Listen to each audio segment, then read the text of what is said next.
मैं बस एक स्कैवेंजर हूँ जो लाइव स्ट्रीम करता है, लेकिन पूरे इंटरनेट के कॉप्स की नज़र मुझ पर टिकी रहती है, क्योंकि मैं जो भी खोद कर निकालता हूँ वह कभी सिर्फ कचरा नहीं होता। कभी बॉडी पार्ट्स निकल आते हैं, कभी टाइप 38 राइफल, तो कभी ग्रेनेड्स। एक बार मैं जंगली सब्जियां खोदने गया था और सीधे 1000 साल पुराने टूम तक पहुंच गया। तब से मैं रिवॉर्ड मनी कमाता आ रहा हूँ। लोकल कॉप्स तो पूरी तरह परेशान हो चुके हैं। उनमें से कुछ तो सच में खुद पुलिस को अपने ऊपर बुलाने का मन बना लेते हैं। ये स्कैवेंजर हमारा पूरा काम अकेले कर रहा है। इस समय मैं सड़क के किनारे बैठा हूँ, बिल्कुल ऐसे जैसे जिंदगी से हार मान चुका हूँ। अभी भी यकीन नहीं हो रहा कि मुझे इस शरीर में आए पूरा एक दिन हो चुका है। खाना, उसे भूल ही जाओ। मैंने तो पानी की एक घूंट भी नहीं पी है। इस शरीर के पिछले मालिक ने एक लाइव सर्वाइवल शो में हिस्सा लिया था और शुरुआत से ही टास्क था स्कैवेंजिंग। मुझे सिर्फ अपना पेट नहीं भरना है, बल्कि अपने कैमरामैन रेक्स को भी खिलाना है, जो सचमुच किसी बैल जितना विशाल है। समस्या ये है कि मुझे कभी इस तरह जीना सिखाया ही नहीं गया। तभी रेक्स बोलता है, ब्लेज, अभी कोई नहीं देख रहा, उधर जाओ और उस ट्रैश कैन में खोजबीन करो, इससे पहले कि प्रोडक्शन टीम हमें एलिमिनेट कर दे, क्योंकि कंपटीशन से निकलने से पहले ही हम भूख से मरने वाले हैं। उसकी बात सुनकर मैं शर्म से सिर झुका लेता हूँ, उंगली से जमीन कुरेदते हुए बुदबुदाता हूँ, बस 1 मिनट, वहां एक कुत्ता बैठा है, उसके जाने के बाद जाऊंगा। जैसे ही रेक्स सुनता है कि हम फिर इंतजार करने वाले हैं, वह पूरी तरह टूट जाता है। उसकी आंखों में आंसू आ जाते हैं। शायद आज ही उसका 10 LBS वजन कम हो गया होगा। ब्लेज, वह कहता है, मैं तुमसे भीख मांग रहा हूँ, अब तो खाने का सपना भी नहीं देख रहा। बस मेरे लिए एक खाली पानी की बोतल ढूंढ दो, मैं उसके अंदर की दीवार चाट लूंगा, कसम से। रेक्सवेल की बात सुनकर मैं अपनी उंगलियां कनपटियों पर रख लेता हूँ। अगर हम सच में यह कंपटीशन जीत गए तो प्रोडक्शन टीम 10 मिलियन UN का ग्रैंड प्राइज देगी। तब जिंदगी बहुत आसान हो जाएगी। बस यही ख्याल मुझे तुरंत खड़ा कर देता है। मैं सड़क पर मौजूद एक आवारा कुत्ते को घूरता हूँ, तैयार कि उसके पास जो भी बचा खुचा खाना है उसके लिए उससे लड़ जाऊं। लेकिन उसी क्षण मेरे दिमाग में एक तेज डिंग की आवाज गूंजती है। हमारे प्यारे प्लेयर, सिस्टम ने आपकी स्किल डिटेक्शन एक्टिवेट कर दी है। हमें आप पर भरोसा है। एक स्कैवेंजर भी एम्पायर बना सकता है। ये सुनकर मैं लगभग अपने ही अविश्वास से घुट जाता हूँ। ये सिस्टम आखिर खेल क्या रहा है? लेकिन अगले ही पल मेरे सामने रखा चांदी रंग का ट्रैश कैन हल्की लाल रोशनी से चमकने लगता है। मेरी आंखों के सामने एक पारदर्शी पैनल उभर आता है। Detection complete. इस ट्रैश कैन को सैल्वेज करने पर कम से कम 1000 UN की स्क्रैप वैल्यू प्राप्त होगी। मैं जोर से निगलता हूँ। 1000 UN, पता है उससे कितने पोर्क सैंडविचेस खरीदे जा सकते हैं? ये सोच भी पूरी नहीं होती कि मैं उसकी ओर दौड़ पड़ता हूँ। मैं ट्रैश कैन को उसके बेस से उखाड़ता हूँ, कंधे पर लादता हूँ और झाड़ियों की ओर भाग जाता हूँ। पीछे दौड़ रहा रेक्स वहीं जम जाता है। ब्लेज, रुको रुको रुको, हमें स्कैवेंजिंग करनी है, चोरी नहीं। तुम पूरा ट्रैश कैन क्यों उठा ले गए? रेक्स सच में घबरा गया है। ये पब्लिक प्रॉपर्टी है, इसे नुकसान पहुंचाओगे तो फाइन लगेगा, और 2 भूखे कंटेस्टेंट्स फाइन भरने के लिए पैसे कहां से लाएंगे? लाइव स्ट्रीम के व्यूअर्स हैरान रह जाते हैं। रुको, कंटेस्टेंट NO3 आखिर कर क्या रहा है? क्या इसका दिमाग खराब हो गया है? यहाँ तक कि पास बैठा आवारा कुत्ता भी उलझन में दिखता है। उसका खाना रखने वाला डिब्बा ही कोई उठा ले गया था। 1 मिनट, अंदर क्या है? अब तक मैं ट्रैश कैन की सारी चीजें जमीन पर उलट चुका था, और जो चीज लाल चमक रही थी वह कैन नहीं था, वह एक कसकर बंद किया गया काला प्लास्टिक बैग था।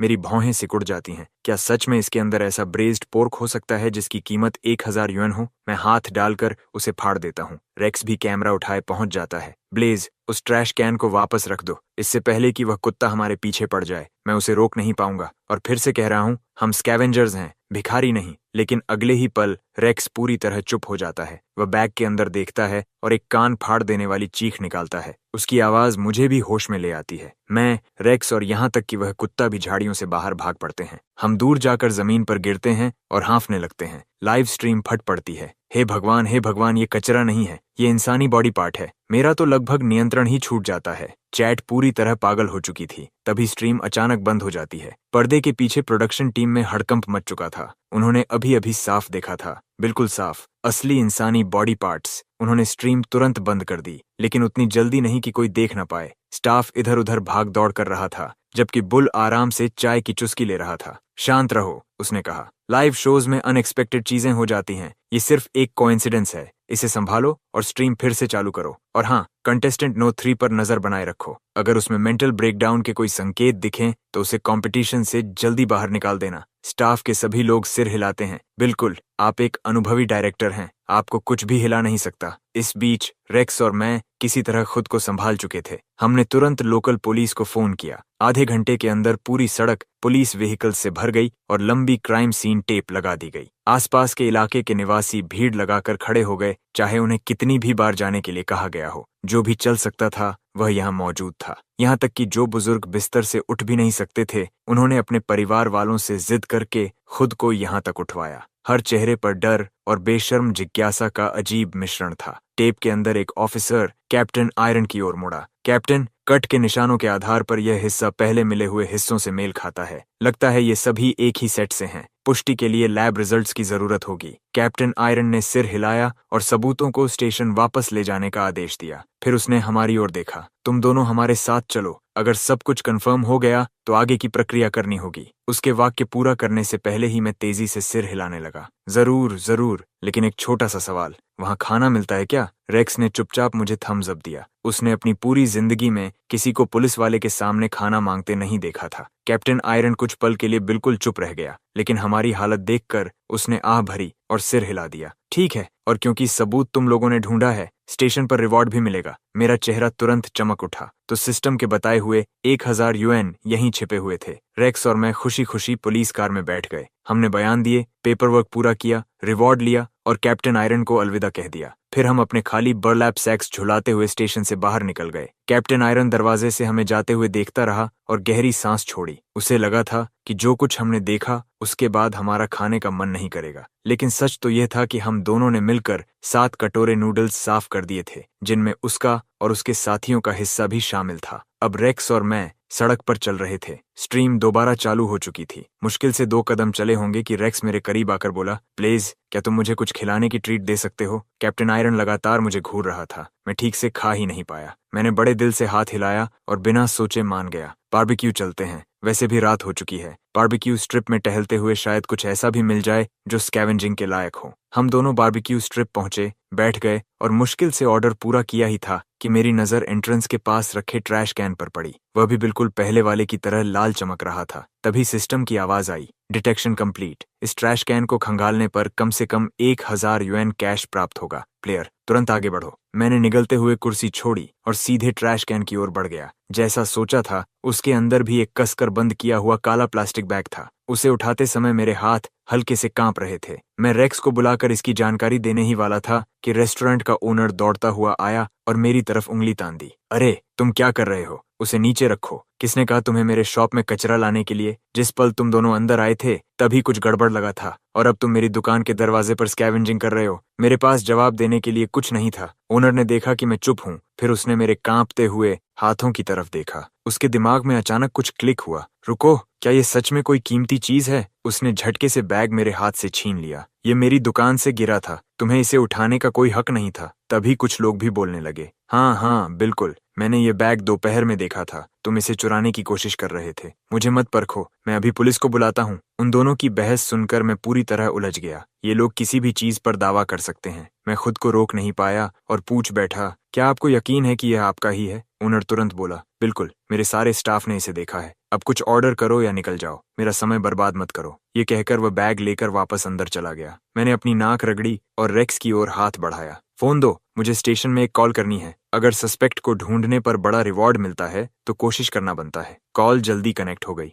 हेलो, क्या कैप्टन आयरन उपलब्ध हैं? मैं ब्लेज बोल रहा हूँ। आज पहले स्टेशन आया था। मुझे लगता है कि मैंने वह चीज फिर से ढूंढ ली है जिसकी आपको तलाश है। ये बारबेक्यू स्ट्रिप के किंग बारबेक्यू में है, और हाँ, ओनर कह रहा है कि उसके पास विटनेसेस भी हैं। जी, जल्दी आइए। मैंने फोन रख दिया। अगले ही सेकंड ओनर बैग हाथ में लिए दुकान से बाहर भागा और चीखने लगा, बचाओ, भागो, इसके अंदर पैर हैं, भागो, पुलिस को बुलाओ। रेक्स ने बिल्कुल सही समय पर कैमरा उसकी तरफ घुमा दिया। लाइव स्ट्रीम फिर से फट पड़ी। कंटेस्टेंट नो3 को बधाई। बॉडी पार्ट पंजा 1। व्यूअर्स 10,000 पार कर चुके हैं। आज सुबह तो 100 भी नहीं थे। वाकई एकदम अलग किस्म का इंसान। क्या तुमने कभी किसी को शरीर के हिस्सों का जिगसॉ पजल बनाते देखा है? कंटेस्टेंट नंबर 3 सच में सबसे अलग निकला, लेकिन जाहिर है मुझे इस सब की कोई खबर नहीं थी, क्योंकि उस समय मैं इन्वेस्टिगेशन में मदद कर रहा था और मालिक को शांत कराने की कोशिश कर रहा था, जो फूट फूट कर रो रहा था। मत रो, जो किया सो किया, अगली बार बस बेहतर फैसले लेना। पता नहीं कैसे, लेकिन मेरी बात सुनकर वह और जोर से रोने लगा। कैप्टन आयरन एक आदेश भरी आवाज में चिल्लाया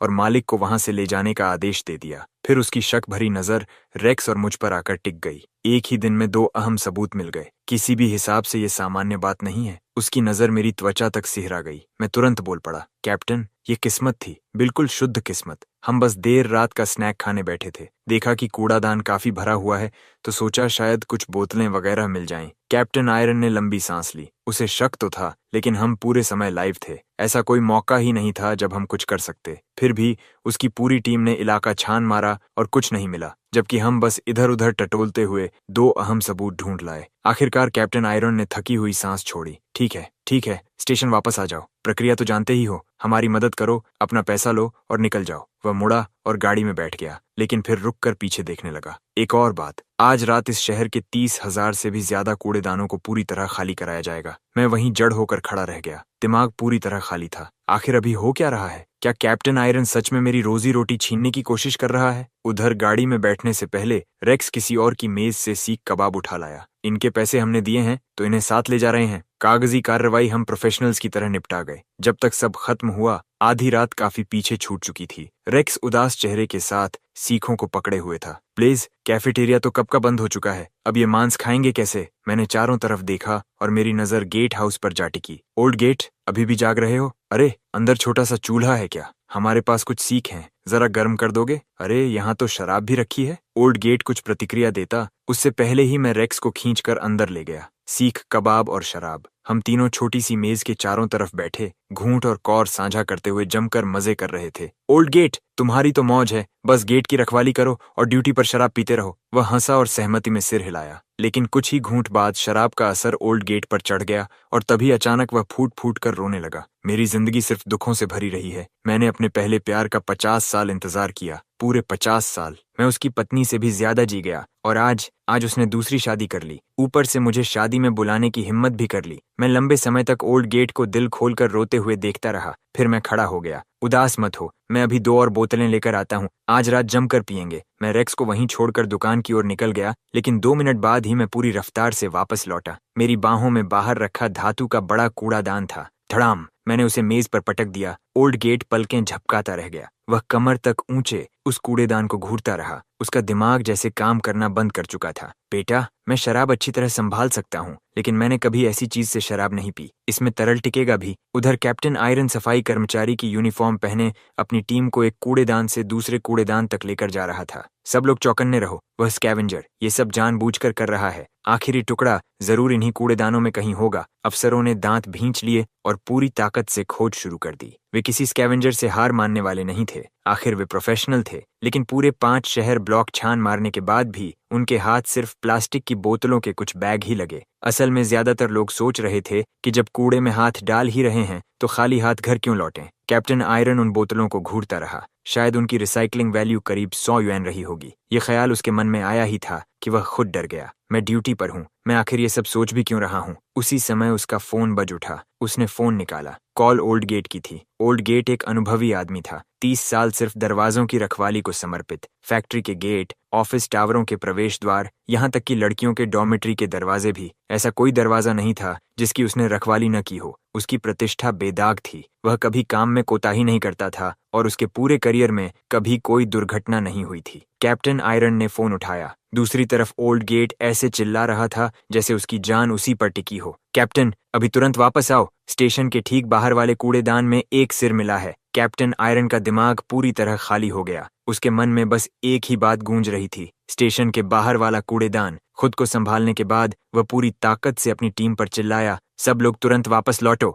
अधिकारी भागते हुए उसके पास आ गए, अभी भी अपने अपने कबाड़ के बोरे पकड़े हुए। कैप्टन, हम क्यों जा रहे हैं? अभी कुछ और ब्लॉक बाकी हैं, खोज जारी रखते हैं। इस रफ्तार से तो आज रात का पेट्रोल खर्च भी निकल आएगा। कैप्टन आयरन के माथे पर नस उभर आई। बस, सब रुक जाओ। क्या तुम सब अपना असली काम भूल गए हो? और वो कौन था जिसने कहा था कि हमारे अपने स्टेशन के बाहर वाला कूड़ेदान बिल्कुल सुरक्षित है? फिर उसने दहाड़ते हुए कहा, 30,000 शब्दों की रिपोर्ट मेरे डेस्क पर चाहिए। 1 घंटे बाद कैप्टन आयरन पूरी टीम को लेकर वापस स्टेशन पहुंचा। जैसे ही वह अंदर आया, उसने देखा कि रेक्स, मैं और ओल्ड गेट एक सीधी कतार में उकड़ू बैठे हैं और हमारे सामने वही चांदी रंग का कूड़ेदान रखा है। कैप्टन आयरन के जबड़े इतने जोर से भींच गए कि लगता था अभी टूट जाएंगे। उसने 100 से ज्यादा अधिकारियों को पूरी रात शहर भर के कूड़ेदानों में खोजबीन करने भेजा था और जवाब पूरे समय उसके अपने दरवाजे के सामने रखा था। इस समय तो वह ओल्ड गेट की तरफ देख भी नहीं पा रहा था। फिर उसकी नजर हम दोनों पर गई। और तुम दोनों इनाम लेने के बाद भी गए नहीं, यहाँ बैठकर बियर और पोर्क ट्रॉटर्स खा रहे हो। अब समझाओ मुझे, तुम लोग दावत उड़ा रहे थे, फिर अचानक कूड़ेदान में खुदाई करने क्यों लगे? क्या पोर्क ट्रॉटर्स खुद भागकर कूड़ेदान में चढ़ गए थे? कैप्टन आयरन किसी भी कीमत पर यह मानने को तैयार नहीं था कि दुनिया में ऐसे संयोग भी हो सकते हैं, लेकिन सच यही था। मेरे पास कहने के लिए कुछ नहीं था। सच में समझ नहीं आ रहा था कि इसकी शुरुआत कहाँ से करूं। कुछ चीजें बस किस्मत होती हैं। लेकिन कैप्टन आयरन को देखकर, जो साफ तौर पर टूटने की कगार पर था, मैंने शर्मिंदा सी मुस्कान के साथ कहा, कैप्टन, सारी गलती मेरी है। मैं वादा करता हूँ, अभी से मैं किसी भी कूड़ेदान को हाथ नहीं लगाऊंगा। अब आपको मेरी वजह से कोई परेशानी नहीं होगी। सच कहूं तो हाल में कूड़ेदानों से कुछ खास मिल भी नहीं रहा था। पता नहीं सारी बोतलें कहाँ गायब हो गई थीं। लेकिन बात करते करते मेरी नज़र कुछ अधिकारियों पर पड़ी जो गाड़ी के पीछे से बोरे निकाल रहे थे। बोरे कबाड़, लोहे और स्क्रैप मेटल से ठसाठस भरे हुए थे। मैं कुछ सेकंड तक पूरी तरह स्तब्ध खड़ा रहा, फिर तुरंत अपना रुख बदल लिया। खैर कैप्टन, चिंता मत कीजिए, मैं आपसे मुकाबला नहीं कर रहा। मैं हमेशा कहता हूँ, अगर रखने लायक कुछ न मिले तो क्या मैं आपको किसी स्क्रैपयार्ड से मिलवा दूं?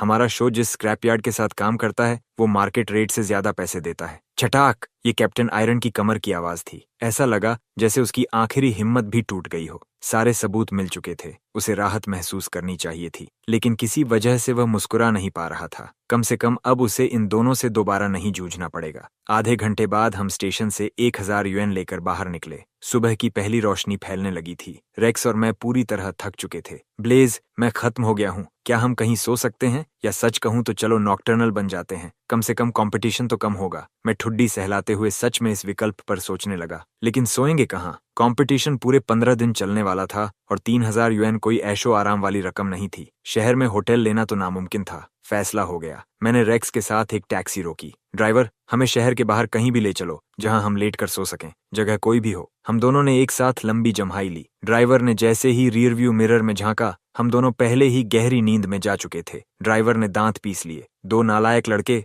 जिन्हें अभी समझदार होना चाहिए था, पूरी रात जागते रहे, बिल्कुल मेरे घर वाले लड़के जैसे। वह बड़बड़ाया, अपने बेटे को तो नहीं संभाल सकता, लेकिन तुम दोनों को जरूर संभाल सकता हूँ। और उसने गाड़ी शहर से बाहर दौड़ा दी। मैं ऐसे सोया जैसे दुनिया खत्म हो चुकी हो। हल्की ठंडी हवा मेरे चेहरे को छू रही थी। नीचे की जमीन अविश्वसनीय रूप से आरामदायक थी, किसी 5 स्टार होटल के बिस्तर से भी बेहतर। मैं करवट बदलकर फिर से सोने ही वाला था कि रेक्स ने मुझे झटके से उठा दिया। हम कहाँ हैं? हम यहाँ कैसे आ गए? मैंने धीरे धीरे आंखें खोली। सामने हरी भरी घास का अथाह मैदान फैला हुआ था। रेक्स अभी भी बोल रहा था, ब्लेज, वो ड्राइवर सच में बहुत अच्छा इंसान निकला। सब कुछ यहाँ है, कैमरा भी। उसने सिर्फ सही किराया लिया। हमारी तो किस्मत खुल गई। उसने हमें यहाँ तक पहुँचाया, फिर हमारा सारा सामान भी कार से उतार कर रख दिया और हमें जगाया तक नहीं। मैं धीरे से खड़ा हुआ और पूरे शरीर को खींचकर स्ट्रेच करने लगा। सच कहूँ तो, मैंने आह भरते हुए कहा, आजकल ऐसे ड्राइवर बहुत कम मिलते हैं। हम बातें करते हुए अपना सामान समेटने लगे और चल पड़े। समय पहले ही शाम के 4-8 बजे से आगे निकल चुका था। यहाँ से बाहर निकलते निकलते डिनर का समय हो जाना था। लेकिन हम मुश्किल से कुछ कदम ही चले थे कि अचानक भुने हुए चिकन की खुशबू हवा में तैरती हुई हमारी नाक तक पहुंची। जिस जगह हम जागे थे, उसे देखते हुए क्या सच में आसपास कोई कैंपिंग कर रहा था? हम उस खुशबू का पीछा करते हुए छोटे से पेड़ों के झुरमुट से बाहर निकले। लेकिन जैसे ही सामने का दृश्य दिखाई दिया, मेरे पैरों के तलवों से लेकर सिर की चोटी तक ठंडी सिहरन दौड़ गई। हमारे चारों तरफ कब्रें ही कब्रें थीं। तभी दूर कहीं से एक गरजती हुई आवाज आई, तुम दोनों कौन हो? एक के पास कैमरा है और दूसरे के पास बर्लैप सैक, तो तुम ही चोर हो। कोई इन्हें पकड़ो। चोर! इन्होंने चढ़ावे का सामान चुरा लिया। मैं आगे बढ़कर समझाने ही वाला था कि अचानक एक जैसे यूनिफॉर्म पहने लोगों का झुंड न जाने कहां से निकल आया। उनके हाथों में हो और शवल थे। उसी समय एक औरत जमीन से भुना हुआ चिकन उठाकर सीधे हमारी तरफ दौड़ पड़ी। मैंने एक पल भी बर्बाद नहीं किया। बिना कुछ बोले रेक्स का हाथ पकड़ा और हम दोनों कब्रिस्तान के अंदर की तरफ पूरी रफ्तार से भाग पड़े। पीछे मुड़कर देखने की भी हिम्मत नहीं की। लगभग 1 मील तक दौड़ने के बाद मुझे आगे कुछ दिखाई दिया। मैंने उधर इशारा किया, वहां चलते हैं, थोड़ा आराम करेंगे और अंधेरा होने का इंतजार करेंगे। अभी यहाँ से निकलने का कोई रास्ता नहीं है। रेक्स ने कैमरा दोबारा कंधे पर टांगा और हम पेड़ों की कतार के किनारे किनारे चलते हुए एक छोटी लकड़ी की झोपड़ी तक पहुंचे। साफ था कि वह लंबे समय से वीरान पड़ी थी। रेक्स उसे देखते हुए बुदबुदाया, मैं अभी सोच ही रहा था कि आखिर यहाँ रहने वाला इंसान कैसा होगा। प्लीज, जैसे ही अंधेरा होगा हम यहाँ से निकल जाएंगे। ये जगह मुझे बुरी तरह डरा रही है। चैट वाले अभी हमारी अच्छी खासी खिंचाई कर रहे होंगे। मैंने सिर हिलाया, दरवाजा खोला, अंदर जल्दी से नजर दौड़ाई और बैठने के लिए एक जगह ढूंढ ली। आखिरकार थोड़ा आराम मिलने वाला था। लेकिन जैसे ही मेरी नजर कमरे के एक कोने पर पड़ी, सिस्टम पैनल अचानक चमक उठा। Detection complete. Dig out the cleaver. Reward value unknown. मैंने दोनों हाथों से हैंडल पकड़ा और क्लीवर को बाहर खींच लिया। रेक्स कैमरा लेकर पास आ गया। प्लीज, स्क्रैप मेटल भी बिक जाता है। आखिर हमें कुछ तो मिला जो रखने लायक है, लेकिन मेरी नजर उस ब्लेड पर जमी हुई थी। उस पर गहरा लाल भूरा पदार्थ चिपका हुआ था।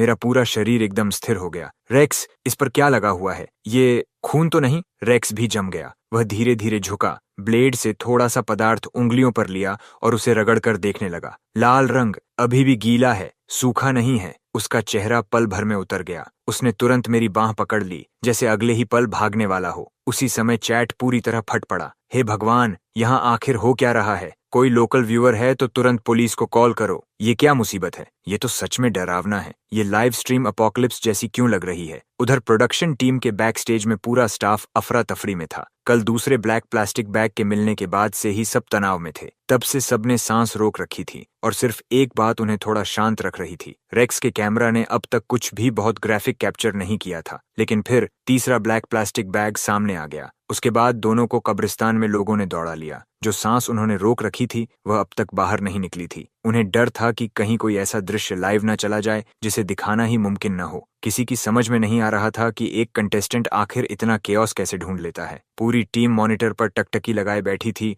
और सबकी उंगलियां इमरजेंसी किल स्विच के ऊपर मंडरा रही थीं। बुल ने बहुत धीरे से लंबी सांस ली, कुछ नहीं कहा, बस चुपचाप मुड़ा और अपनी जेब से ब्लड प्रेशर की दवा निकाल ली। किसी की नजर न पड़े इसलिए उसने चुपके से 2 गोलियां मुंह में डाल लीं। उसी समय स्टेशन में कैप्टन आयरन और उसकी टीम ब्रीफिंग रूम में बैठे हुए थे। सबकी आंखों के नीचे गहरे काले घेरे पड़ चुके थे। लैब रिपोर्ट अभी अभी पहुंची थी। मौजूदा सबूतों के आधार पर सबसे संभावित क्राइम सीन शहर के बाहर स्थित हैप्पी फैमिली सेमेट्री है। सब लोग तैयार हो जाओ, हम 5 मिनट में निकल रहे हैं। पूरा कमरा तुरंत हरकत में आ गया। तभी कैप्टन आयरन को अचानक कुछ याद आया। उसने एक जूनियर ऑफिसर को रोका। मैंने तुम्हें ब्लेज पर नजर रखने को कहा था। स्टेशन छोड़ने के बाद वे कहाँ गए? क्या वे शहर से बाहर निकल गए? ऑफिसर ने पलक झपकाई, जल्दी से अपना फोन निकाला और लाइव स्ट्रीम खोल दी। लेकिन फीड पूरी तरह लोड भी नहीं हुई थी कि स्ट्रीम पहले से ही लाइव चल रही थी। कैप्टन आयरन आगे झुक गया। क्या पता चल सकता है कि वे कहाँ हैं? ऑफिसर ने सिर खुजलाया। फिर अचानक उसकी आंखें फैल गईं।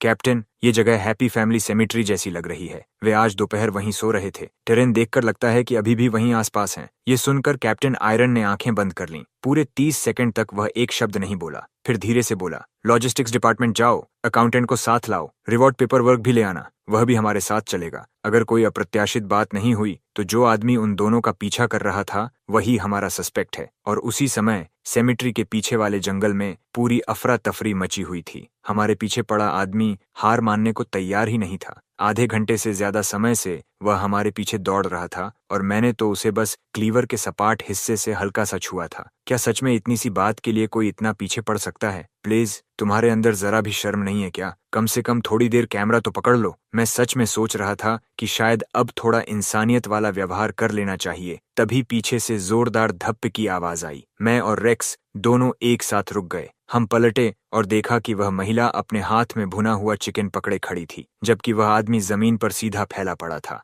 महिला ने विजयी अंदाज में कहा, आखिर पकड़ लिया तुम लोगों को। पहले पूछताछ कर लेनी चाहिए थी। मैं कभी प्रोविंशियल टीम में थी। अब बताओ, तुम दोनों में से किसने मेरे पति की कब्र पर चढ़ाया गया चढ़ावा चुराया? मैं उसे घूरता रह गया। मेरा जबड़ा लगभग जमीन पर गिर चुका था। माथे पर पसीने की बूंदें उभर आईं। मैंने तुरंत जेब से 200 युएन निकाले और दोनों हाथों से उसकी तरफ बढ़ा दिए। मैडम, ये सब गलतफहमी थी। कृपया यह मत सोचिए कि रकम कम है। शाम होते होते हैप्पी फैमिली सेमेट्री के बाहर गाड़ियों की लंबी कतार लग चुकी थी। क्राइम की पुष्टि हो चुकी थी। सिर्फ स्टेशन की टीम ही नहीं, मीडिया क्रूज भी पहुंच चुकी थी। हर कोई कैमरा उठाए कब्रिस्तान के अंदर भागा चला आ रहा था। सेमेट्री के पीछे वाले छोटे जंगल में कैप्टन आयरन प्रवेश द्वार पर खड़ा था। उसके चेहरे पर कोई भावना नहीं थी, न खुशी न दुख, बस पूरी तरह सुन्न, सचमुच सुन्न। अब पुष्टि हो चुकी थी कि वही मध्यम आयु का आदमी सस्पेक्ट था। उसे मनाने की भी जरूरत नहीं पड़ी। जैसे ही उसने ऑफिसर्स को देखा, वह फूट फूट कर रोने लगा और सब कुछ कबूल कर लिया। उसकी एकमात्र विनती थी, उस महिला को मुझसे दूर रखो। मैं दोबारा भुने हुए चिकन से नहीं पिटना चाहता। सीन की प्रोसेसिंग पूरी होने के बाद एक रिपोर्टर भीड़ को चीरता हुआ कैप्टन आयरन तक पहुंचा। कैप्टन को प्रतिक्रिया देने का मौका तक नहीं मिला और माइक्रोफोन सीधे उसके चेहरे के सामने कर दिया गया। Captain iron, grey stone city में एक गंभीर क्राइम हुआ था। खबर है कि आपको केस सुलझाने के लिए 1 हफ्ते का समय दिया गया था, लेकिन केवल 2 दिनों में ही सस्पेक्ट गिरफ्तार हो गया। इसके पीछे कोई खास टेक्निक है? दूसरा रिपोर्टर भी कूद पड़ा। कैप्टन आयरन, इतनी तेज सफलता का राज क्या है? क्या आज की गिरफ्तारी का संबंध कल रात के ट्रैश कैन ऑपरेशन से था? क्या आप इस बारे में कुछ बताएंगे? कैप्टन आयरन की आंख बुरी तरह फड़क उठी। उसकी नजर में ये सारे रिपोर्टर पूरी तरह बेवकूफ थे। आखिर वह क्या कहता कि उसे 2 स्कैवेंजर मिले और केस अपने आप हल हो गया? कैप्टन आयरन ने धीरे से लंबी सांस ली। तभी भीड़ में से एक रिपोर्टर ने अचानक हैरानी भरी आवाज निकाली और माइक्रोफोन लेकर मेरी तरफ दौड़ पड़ा। आप ब्लेज हैं, कॉन्टेस्टेंट नंबर 3, वही स्कैवेंजर। आप यहाँ क्या कर रहे हैं? कहीं ऐसा तो नहीं कि आपने फिर कोई बॉडी पार्ट ढूंढ लिया? मैं अभी जवाब सोच ही रहा था कि रेक्स आगे बढ़ा और माइक्रोफोन अपने हाथ में ले लिया। पूरी कहानी जाननी है तो मुझसे बात कीजिए। पहले मैं अपना परिचय दे दूं। मैं ब्लेज का पर्सनल कैमरामैन हूं। पूरी डिस्कवरी हमारे फुटेज में रिकॉर्ड है। अनकट वर्जन देखने के लिए हमारे लाइव स्ट्रीम पर जाइए, वहां फुल रिप्ले उपलब्ध है। रेक्स ने बात खत्म की और मुझे आंख मार दी। उसी पल मुझे याद आया कि व्यूअर काउंट भी हमारे स्कोर का हिस्सा था। उधर प्रोडक्शन ऑफिस में बुल अपनी स्क्रीन घूरे जा रहा था। डायरेक्टर, कॉन्टेस्टेंट नंबर 3 का व्यूअर काउंट पागलों की तरह बढ़ रहा है। हम 50,000 पार कर चुके हैं और ब्लेज ट्रेंडिंग में है। शो पूरी तरह फट पड़ा है। बुल अपनी आंखों के सामने दिख रहे आंकड़ों पर विश्वास नहीं कर पा रहा था। उसने कभी नहीं सोचा था कि एक छोटे शहर का प्रोडक्शन ऐसा कमाल कर सकता है। उसने गहरी सांस ली। उसके अंदर खुशी और पीड़ा दोनों बराबर मात्रा में थीं। पीड़ा इस बात की थी कि शो पूरी तरह पटरी से उतर चुका था। कंटेस्टेंट नंबर 3 ने अब तक एक भी कबाड़ का टुकड़ा नहीं उठाया था, लेकिन पुलिस स्टेशन की वांटेड लिस्ट में जो भी चीज थी वह सब ढूंढ निकाल रहा था। और खुशी इस बात की थी कि उसका शो सचमुच वायरल हो चुका था। बुल हंसते हुए बोला, किसी को ब्लेज से संपर्क करने भेजो। बहुत हल्का सा इशारा देना। शायद वह सच में थोड़ा कूड़ा भी उठा ले। यह कहते हुए वह अपनी हंसी रोक ही नहीं पाया। उधर कब्रिस्तान में कैप्टन आयरन की बिल्कुल भावहीन निगाहों के बीच मैंने 10,000 यूएन की रिवॉर्ड मनी स्वीकार की। केस बंद हो चुका था। सेमेट्री मैनेजर, जो काफी देर से पास ही इंतजार कर रहा था, तुरंत हमारी तरफ दौड़कर आया और हमें गेट तक छोड़ने लगा। अगर तुम दोनों किसी शो का हिस्सा न होते तो मैं इसी वक्त तुम्हें हमारे सेमेट्री का ऑफिशियल स्पोक्सपर्सन बना देता। तुम्हें अंदाजा भी नहीं है, सिर्फ आज दोपहर में हमने दर्जनों प्लॉट्स बेच दिए। जब भी स्कैवेंजिंग करने निकलो, यहाँ हमेशा स्वागत है। मैनेजर की खुशी का ठिकाना नहीं था। आज की सेल्स लगभग पूरे साल की कमाई के बराबर पहुंच गई थी। गेट पर पहुंचकर उसने मेरा हाथ पकड़ लिया और छोड़ने का नाम ही नहीं लिया। लगातार तारीफ पर तारीफ किए जा रहा था। मैंने सिक्योरिटी गार्ड्स को पहले ही कह दिया है कि तुम्हारा चेहरा याद रखें। जब चाहो आ जाना, यहाँ तुम्हारा हमेशा स्वागत रहेगा। मुझे समझ आ गया कि बात किस दिशा में जा रही है। मैंने जल्दी से कुछ शिष्टाचार वाली बातें कहीं, रेक्स को पकड़ा और बिना पीछे देखे वहां से निकल लिया। सड़क पर हम धीरे धीरे चलते रहे। आश्चर्य की बात यह थी कि इस बार हम दोनों में से किसी के पास कहने के लिए कुछ नहीं था। आज हमने 10,000 यूएन कमाए थे, लेकिन न जाने क्यों हम दोनों को अच्छा नहीं लग रहा था। प्रोडक्शन टीम ने मुझे स्क्रिप्ट से पूरी तरह भटक जाने के लिए फ्लैग कर दिया था। अब मुझे असली टास्क पर वापस लौटना था। मैंने कनपटियां दबाईं। तो आखिर जंक ढूंढेंगे कहाँ? रेक्स ने लंबी सांस छोड़ी। सच कहूं तो पिछले 2 दिनों में जो हुआ है वह ट्रैश उठाने से कहीं ज्यादा दिलचस्प था। और रुको, तुम सच में पहले यहाँ आ चुके हो? किसी और को मत बताना। मेरी आंट के हस्बैंड यहाँ काम करते हैं, उनकी जॉब जा सकती है। मैं रेक्स को घूरता रह गया, फिर धीरे धीरे उसकी तरफ देखा और उसके हाथ में अभी भी चल रहे कैमरा पर नजर डाली। मेरी आंख बुरी तरह फड़कने लगी। मुझे सच में समझ नहीं आ रहा था कि शुरुआत कहाँ से करूं। क्या मैं स्क्रैप यार्ड में स्कैवेंजिंग करने के उसके शानदार विचार की तारीफ करूं या उसकी अद्भुत बिजनेस सेंस की? क्योंकि तीसरे आदमी की बात छोड़ो, अब तो 30,000वां इंसान भी जान चुका था कि रेक्स के अंकल स्क्रैप यार्ड में काम करते हैं, क्योंकि हम लाइव थे। क्या ये आदमी थोड़ा भी कम खुलकर बातें नहीं कर सकता था? मैंने लंबी सांस छोड़ी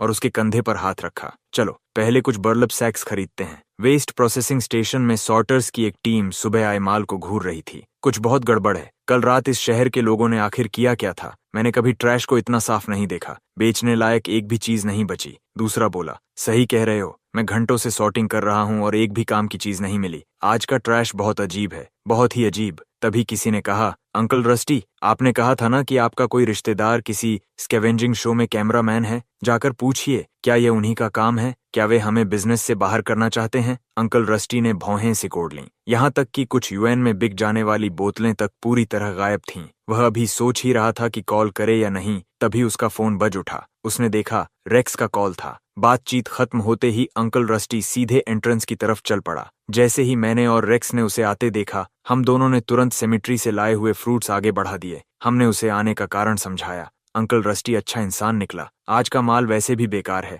2 फटेहाल बच्चों को थोड़ा बहुत खोदने देने से क्या फर्क पड़ेगा? जब तक ये फ्रूट सब में बांट दिए जाए कोई शिकायत नहीं करेगा। मैं और रेक्स तुरंत काम में लग गए। उधर अंकल रस्टी अपने साथियों को इकट्ठा करके ऑफिस की तरफ चला गया ताकि फ्रूट्स बांट सके। तभी अचानक किसी ने चौंक कर आवाज लगाई, अरे, इन एप्पल्स पर कुछ लिखा हुआ है। सब लोग एकदम रुक गए। एप्पल्स पर छपा हुआ था, departing in peace, gone from this world. उसी समय यार्ड के अंदर मैं और रेक्स ट्रैश हीप के ऊपर उकड़ूं बैठे एक दूसरे को उदास चेहरों से देख रहे थे। इस जगह को तो किसी ने ऐसे साफ कर दिया था जैसे कोई कुत्ता पूरी हड्डी छाट कर गया हो। आधा घंटा बीत चुका था और हमें एक टुकड़ा स्क्रैप मेटल तक नहीं मिला था। मैंने उन बर्लैप सैक्स की तरफ देखा जिन पर हमने पूरे 100 युएन खर्च किए थे और मुझे लगा मेरी आत्मा टूटने लगी है। तभी रेक्स ने अचानक अपने माथे पर हाथ मारा। प्लीज, मुझे पता चल गया समस्या क्या है। हम कल रात वाले ट्रैश में खोज रहे हैं। स्टेशन वालों ने पूरी रात इसे खंगाला था। सारी अच्छी चीजें पहले ही उठा ली गईं। मैंने आंखें बंद कर लीं। क्या लापरवाही थी। मैं ये पहले क्यों नहीं समझ पाया। हालांकि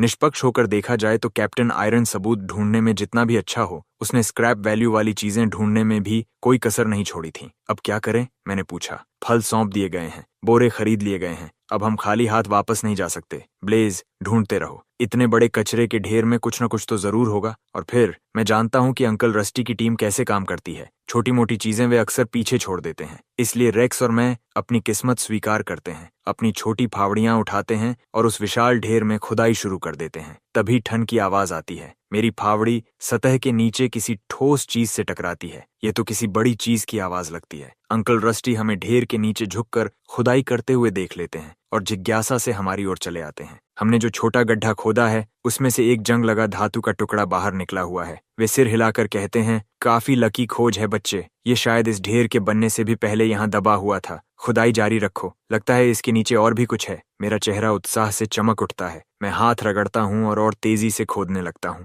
तभी रेक्स बगल से बुदबुदाता है, इसमें 2 फिन्स क्यों लगे हुए हैं। मैं भी उतना ही उलझन में हूँ, लेकिन अंकल रस्टी तो लगभग उत्साह से कांप रहे हैं। इस काम में इतने सालों में मैंने कभी ऐसी चीज नहीं खोदी। रुको, मैं कुछ लोगों को बुलाता हूँ, पहले इसे बाहर निकालते हैं। ज्यादा समय नहीं लगता। अंकल रस्टी अपने कई साथियों को बुला लाते हैं। सब लोग फावड़ियां उठाते हैं और आश्चर्यजनक गति से ढेर के नीचे एक विशाल गड्ढा खोद डालते हैं। जब ऊपरी हिस्सा पूरी तरह बाहर आ जाता है तो सब लोग एकदम स्थिर हो जाते हैं। वह एक अंडाकार आकार का बम का सिरा है। हे भगवान, क्या वह सचमुच बम है। मैंने कहा था ना, वे सेब शुरू से ही शापित थे। तुम सब जानते हो ग्रेस्टोन सिटी कितनी अजीब जगह है। सब पीछे हटो, इससे दूर रहो। अंकल रस्टी, क्या आपका दिमाग खराब हो गया है। नीचे बम पड़ा है और आप बिजली के खंभे पर क्यों चढ़ रहे हैं। मेरा दिमाग पूरी तरह बंद हो चुका है। मैं खंभे के पीछे खुद को चिपका लेता हूँ, मुंह कसकर बंद, दिमाग बिल्कुल खाली। मैं यहाँ कुछ अच्छा स्क्रैप निकालने आया था, लेकिन यहाँ तो एक बम निकला और देखने से ही कम से कम 2 मीटर लंबा लगता है। सबसे बुरी बात यह है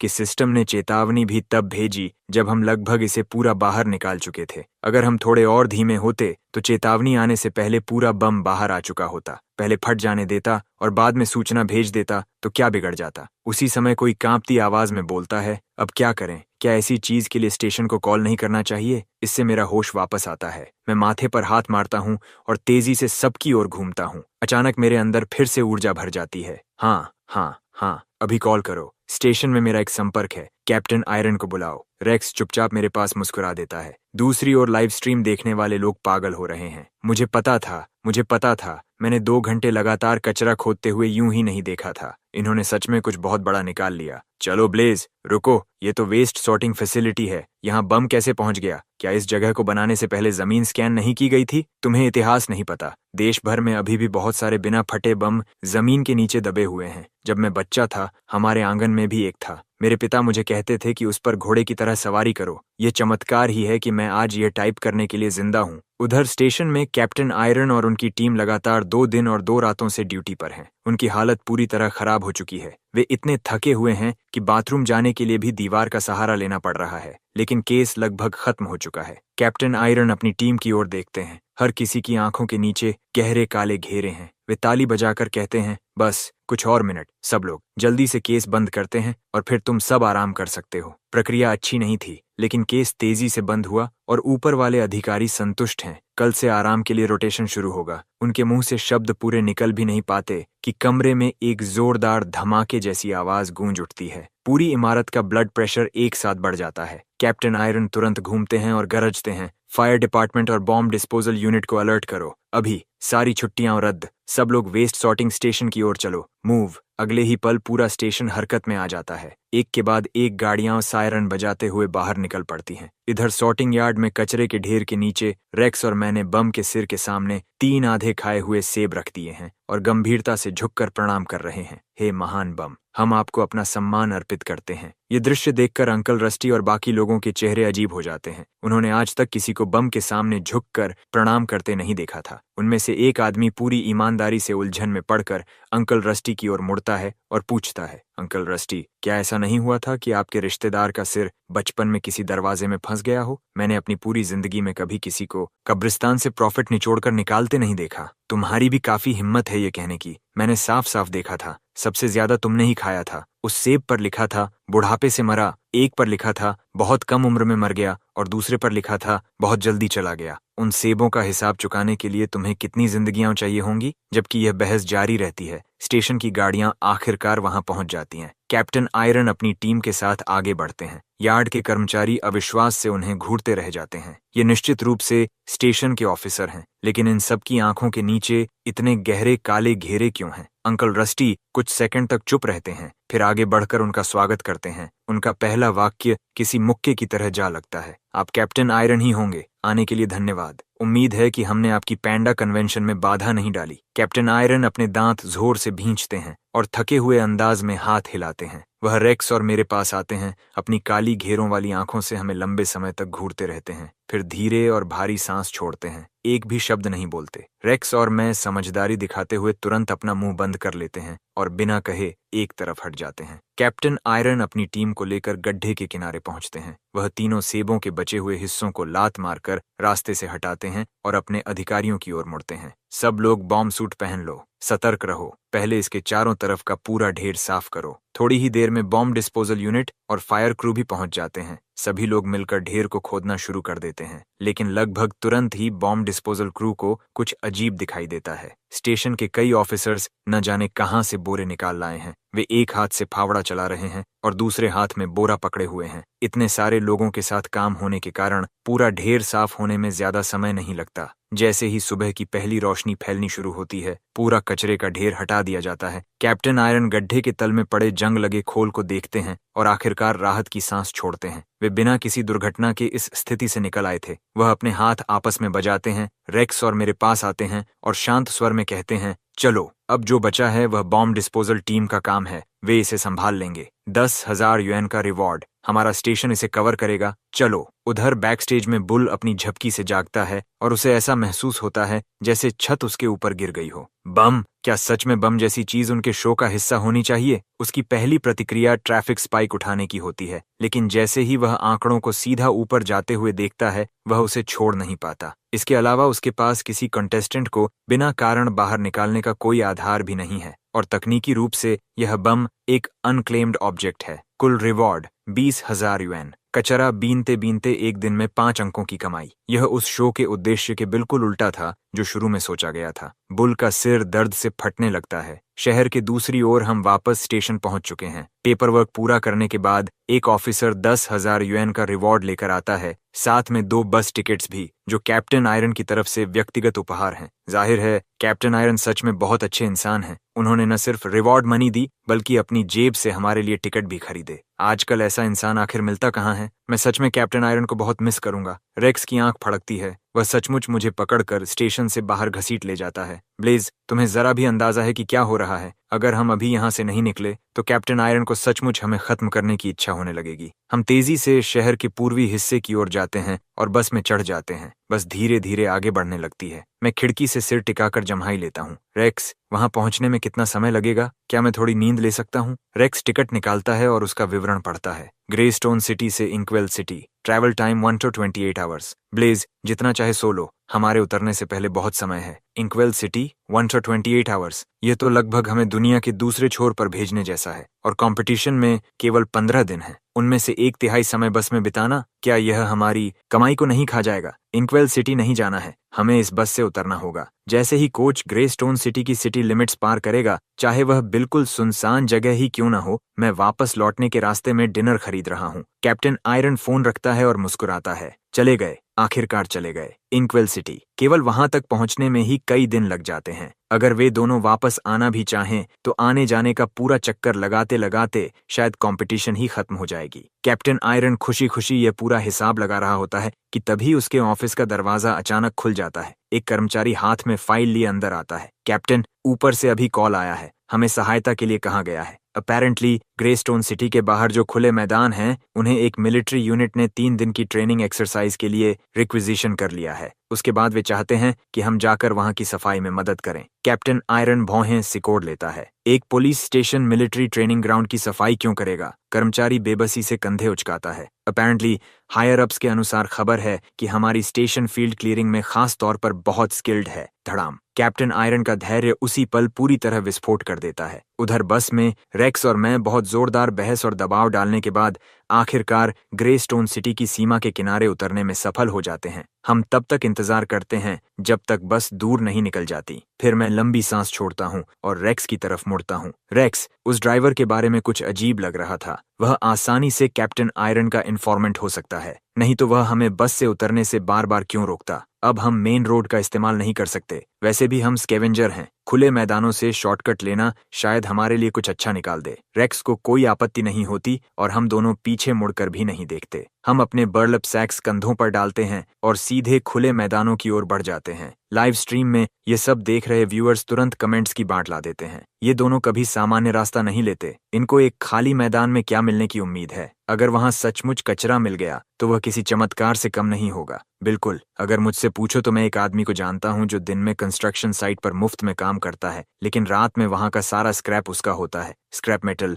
बियर बॉटल्स, सब कुछ एक रात में कई बोरे भर लेता है। यार, ये सुनकर तो मेरा भी स्कैवेंजिंग करने का मन हो रहा है। लेकिन सच बताओ, चाहे कॉन्टेस्टेंट 1 कितना भी मेहनती क्यों ना हो, प्लेस को कोई नहीं पछाड़ सकता। कोई भी नहीं। हे, मैं यहाँ नया हूँ। क्या ये वही स्ट्रीम है जिसमें उस आदमी ने बॉम्ब खोजा था? वही ब्लेज? किसी के पास उसका कांटेक्ट है? मुझे उससे पूछना है कि क्या उसकी मेरे पिता से कोई निजी दुश्मनी है? पैसे के पीछे भागते भागते वह पूरी तरह जंगली हो चुका है। इस बीच रेक्स और मैं लगातार 2 घंटे से ज्यादा समय से इस बंजर इलाके में चल रहे हैं। हमारे पैरों ने जवाब दे दिया है। हम आराम करने के लिए पेड़ों के एक छोटे झुरमुट में ढह जाते हैं। रेक्स कराहते हुए कहता है, ब्लेज, उस आदमी को देखो, उसका दिमाग खराब हो गया है। हम बर्बाद हो गए। मुझे तुम्हारी बात कभी नहीं माननी चाहिए थी। वह सड़क सीधे पहाड़ों में जाती है। उसके ठीक पीछे वेस्टर्न प्रोविंस है। अब हम वापस नहीं जा सकते और ऊपर से जहां तक नजर जाती है सिर्फ बंजर जमीन है। स्क्रैप का एक टुकड़ा तक नहीं। मैं नेविगेशन ऐप को लंबे समय तक घूरता रहता हूँ। हाँ, ये लापरवाही थी, लेकिन वापस जाना कोई विकल्प नहीं है। मैं ग्रेस्टोन सिटी कभी वापस नहीं जा रहा। मैं रेक्स के कंधे पर हाथ मारता हूँ और आगे बढ़ता रहता हूँ। मैं यह मानने से इनकार करता हूँ कि इतना बड़ा वेस्टलैंड पूरी तरह खाली होगा। मेरे मुंह से शब्द निकलते ही ऊपर हवा में एक धीमी गुनगुनाहट भर जाती है। मैं सिर उठाकर देखता हूँ। कुछ ठीक हमारे ऊपर है। ये स्क्रैप में गिना जाएगा, है ना? ये तो पहले से ही टूट चुका है। इसके टुकड़े उठाने पर हमें परेशानी नहीं होनी चाहिए। कुछ ही देर बाद हम जमीन पर बिखरे हर हिस्से को इकट्ठा कर रहे होते हैं। हम एक छोटी आग जलाते हैं और सफलतापूर्वक आधा पाउंड कॉपर वायर निकाल लेते हैं। तभी रेक्स अचानक तेज आवाज में चिल्लाता है और पेड़ की शाखाओं में फंसा हुआ एक छोटा एयरक्राफ्ट शेल निकालकर सीधे मेरे चेहरे के सामने कर देता है। हे भगवान, ब्लेज, इस पर क्या लिखा है? मैं उससे वह चीज लेता हूँ और ड्रोन केसिंग पर छोटे अक्षरों में छपा हुआ टेक्स्ट पढ़ता हूँ। Western command recon drone eagle unit. मेरा गला सूख जाता है। मैं जमीन पर पड़े जले हुए मलबे के ढेर को घूरता रहता हूँ। डर धीरे धीरे मेरे सीने में फैलने लगता है। मैं तुरंत अपना फोन निकालता हूँ और सेफ्टी ब्यूरो को कॉल करता हूँ। यह एक्सीडेंट था। अगर मैं खुद रिपोर्ट कर दूं तो शायद वे नरमी बरतेंगे, लेकिन जैसे ही कॉल लगती है लाइन बिजी मिलती है। बस लगातार बीप की आवाज आती रहती है। उधर चैट पूरी तरह फट पड़ती है। खत्म, सब खत्म। मैं अभी अभी स्ट्रीम का आदी हुआ था और अब ये खत्म होने वाली है। ये जेल जा रहा है और अभी तक इसे असली स्क्रैप भी नहीं मिला। ये स्ट्रीम सच में शापित है। रुको, क्या अभी हर कोई टिप लाइन पर कॉल कर रहा है? मैं बहुत देर से कोशिश कर रहा हूँ लेकिन लाइन लग ही नहीं रही। इस बार बचने का कोई रास्ता नहीं है। ये पक्का अंदर जा रहा है। ब्लेज का दिमाग सुन्न पड़ जाता है। वह तुरंत अपना फोन निकालता है और नंबर मिलाता है। हनी, मेरी बात ध्यान से सुनो। कोई सवाल मत पूछना। मैंने कुछ कैश छिपा कर रखा है। मैं तुम्हें बताता हूँ कहाँ। टॉयलेट के नीचे एक गड्ढा है। बेड के नीचे बीच वाला फ्लोर बोर्ड, उसे उखाड़ देना। लिविंग रूम की सीलिंग के ऊपर पाइप गैप में, बैल्कनी के बाहर एयर कंडीशनिंग यूनिट के अंदर और बगल वाले हेडबोर्ड में भी। उधर कैप्टन आयरन अपनी टीम को सूट अप करवाता है और सबको व्हीकल्स में बिठाता है। वह लगातार 3 लंबी सांसें छोड़ता है। आखिरकार वह खुद को शांत करने में सफल हो जाता है। ठीक है, ठीक है, स्कैवेंजिंग में अच्छा होना भी एक लेजिटिमेट स्किल है, इसे ब्यूरो की रेवेन्यू समझ लेते हैं। लेकिन जैसे ही वह खुद को संभालता है, उसकी जेब में रखा फोन कंपन करता है। एक मैसेज आया है, हे, एक ड्रोन मिला है, क्या सेफ्टी ब्यूरो इसे लेना चाहेगा? वेस्टर्न कमांड रिकॉन का है, सीरियल नंबर भी मौजूद है। कैप्टन आयरन कुछ सेकंड के लिए पूरी तरह चुप हो जाता है। वह दांत भींचता है और लाइव स्ट्रीम खोलता है। बस एक नजर, केवल एक नजर ही काफी थी। स्ट्रीम की लोकेशन ठीक वही बैटलफील्ड थी जिसे उसके हायर अप्स ने उन्हें साफ करने का आदेश दिया था। कैप्टन आयरन पत्थर की तरह जम जाता है। हम तो अभी बेस से निकले ही थे और ये दोनों पहले से हाई ग्राउंड पर पहुंच गए। क्या किसी ने इन्हें टिप दी है? ब्यूरो में जरूर कोई मोल है, नहीं तो ये हर मिशन में हमसे पहले कैसे पहुंच जाते हैं? डिब्री सर्च, फ्यूजिटिव केस और अब बैटलफील्ड क्लीनअप भी। कैप्टन आयरन पोस्ट को दोबारा देखता है। ये मिलिट्री एक्सरसाइज के बाद छोड़ा गया संदेश था। कमेंट में लिखा था, एक्सरसाइज जोन से मिली कोई भी चीज फेयर गेम है, बस उसे प्राइवेट तौर पर मत बेचना। तुम उसे सेफ्टी ब्यूरो में रिवॉर्ड के लिए भी जमा कर सकते हो। जितनी ज्यादा सैल्वेज वैल्यू होगी उतना बड़ा पे आउट मिलेगा। मैं कमेंट करने वाले की प्रोफाइल पिक्चर को ध्यान से देखता हूँ। वह सेफ्टी ब्यूरो के एंट्रेंस के सामने रखा कूड़ादान था। रुको, ये तो गेट हाउस है। ये ओल्ड गेट है, ब्यूरो का सिक्योरिटी गार्ड। अगर उसने कहा है तो बात पक्की है। मैं राहत की सांस छोड़ता हूँ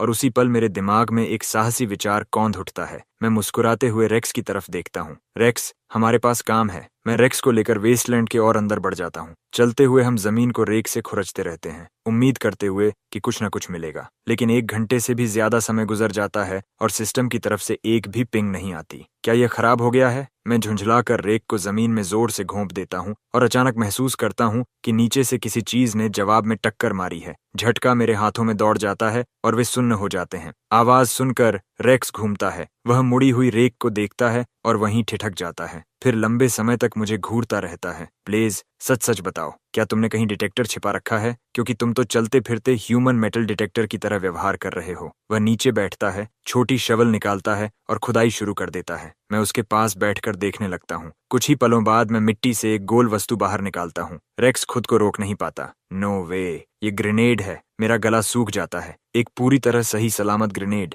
लेकिन यह यहाँ कैसे पहुंचा? ये तो वेस्टलैंड है, कोई भी यहाँ से गुजर सकता है। हम दोनों तुरंत जमीन पर लेट जाते हैं और बेहद सावधानी से गड्ढे को खोदना शुरू कर देते हैं। रेक्स भी मेरा ही तरीका अपनाता है। आधे घंटे बाद हम दर्जनों ग्रेनेड्स निकाल चुके होते हैं, सभी पूरी तरह सही हालत में, सभी लाइव और डेटोनेट होने के लिए तैयार। चैट पूरी तरह हिल चुकी थी। नो वे, ये जरूर प्रॉप्स होंगे। प्रॉप्स? बिल्कुल नहीं, किसी ने तुरंत जवाब दिया। ये पूरा इलाका मिलिट्री ड्रिल्स के लिए इस्तेमाल हुआ था। ये बिल्कुल असली हैं। हे भगवान, तो ये सब सचमुच असली हैं? चैट में लोग विनती करने लगते हैं। ब्लेज, हमारे लिए एक को एक्सप्लोड करके दिखाओ। मैंने अपनी जिंदगी में कभी ग्रेनेड नहीं देखा। चैट उबल रही थी। ये पहली बार था जब कोई बैटलफील्ड क्लीनअप को लाइव स्ट्रीम कर रहा था और ज्यादा से ज्यादा व्यूअर्स स्ट्रीम में आने लगे। देखते ही देखते लिव व्यूअर काउंट 500,000 पार कर गया। कैप्टन आयरन लगभग पागल हो चुका था क्योंकि बैटलफील्ड क्लीनअप आधे मिलियन लोगों को लाइव स्ट्रीम की जा रही थी। उसे समझ ही नहीं आ रहा था कि इसकी शुरुआत कहाँ से समझाए। वह बस ड्राइवर पर लगातार चिल्ला रहा था और तेज चलाओ। इसी बीच ग्रेस्टोन सिटी के बाहरी इलाके में मौजूद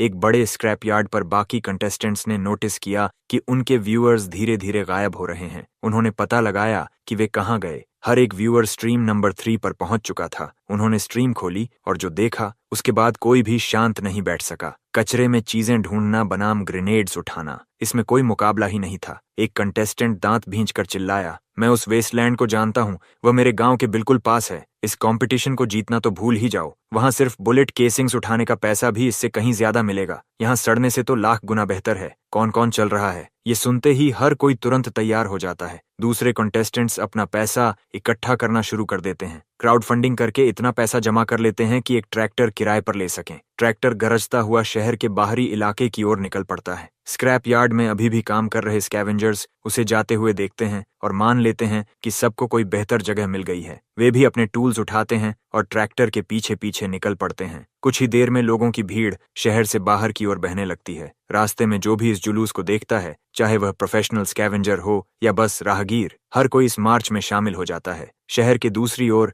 बुल बैक स्टेज अपना सामान पैक कर रहा होता है। वह सेफ्टी ब्यूरो जाकर दया की भीख मांगने की तैयारी कर रहा था कि तभी ऑफिस का दरवाजा धड़ाम से खुल जाता है। बुल, जल्दी बाहर आओ, बहुत बड़ा मामला हो गया है। ऑनलाइन खबर फैल चुकी है कि जिस वेस्टलैंड में ब्लेज ने ड्रोन गिराया था वह मिलिट्री एक्सरसाइज जोन था। लोग पहले ही बैटलफील्ड क्लीनअप की तैयारी कर रहे थे। अब हर कंटेस्टेंट वहां भाग गया है। सेफ्टी ब्यूरो भी रास्ते में है और सुपरमार्केट के सारे रेक्स तक बिक चुके हैं। बुल वहीं रुक जाता है। अगर सेफ्टी ब्यूरो मामला संभाल रही है तो अब यह उसकी जिम्मेदारी नहीं रही। वह सुरक्षित है। लेकिन ये कॉन्टेस्टेंट्स आखिर कर क्या रहे हैं? बुल पूरी क्रू के साथ बाहर भागता है और बैकस्टेज लगी मॉनिटर वॉल को घूरने लगता है। कुछ कॉन्टेस्टेंट्स अभी भी कंस्ट्रक्शन साइट पर कचरा खोद रहे हैं, लेकिन बाकी सभी कंटेस्टेंट्स एक ही ट्रैक्टर पर ठूंसे हुए हैं और उनके पीछे 100 से भी अधिक लोगों की भीड़। बूढ़े, जवान, पुरुष, महिलाएं सब एक साथ दौड़ रहे हैं। हर किसी के चेहरे पर ऐसा भाव है जैसे वह किसी बेहद गंभीर मिशन पर निकला हो। कमर पर बर्लप सैक्स लटक रहे हैं, बाएं हाथ में शवल और दाएं हाथ में रेक। सभी ट्रैक्टर के पीछे पूरी ताकत से भाग रहे हैं। बुल समझ नहीं पाता